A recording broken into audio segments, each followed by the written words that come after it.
this is Abhishek here, and I purchased this plot in January month, and so I contacted Design and Construct for constructing my dream home, and so after this, it took 7 months to get the site registered. So team Design and Construct waited for 7 months patiently, and so during this period, they were doing a lot of design, iteration, concept plans, and resolving my queries.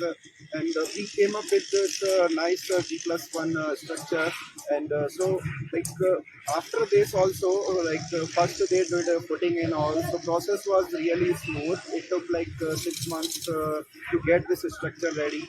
And so in this also multiple things, multiple phases. Each phase was really smooth. Helped me with the queries, my requirements, and somewhere like requirement changing. They are very adjustable for that also. So I would highly recommend you to go with Design and Construct for constructing your dream home.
Hi, this is Abhishek here, and so I purchased this site in the January month, and this site is 800 square foot area, and so I thought I should get some contractor in the city, and so I contacted Design Construct. Before contacting Design Construct, I contacted other 6-7 contractors. And so I checked the BOQ, everything, estimates also. So more accurate was the Design Construct, and it was very promising and competitive price. So that was the main reason I selected Design Construct. And then team started working on designs, floor plans, concept plans. So we started working on that, and so after 2-3 iterations, it has come very nice, and then work started next month only, and so work was going in the phases. First foundation. So foundation was a bit difficult because of rain, but we managed to do that on time, and then we started other first floor construction and second floor construction. So quality wise it's very good, and everything was happening on time, and I was getting updates on every day on materials, on the labors, how they are doing. For anything, team was there to recommend.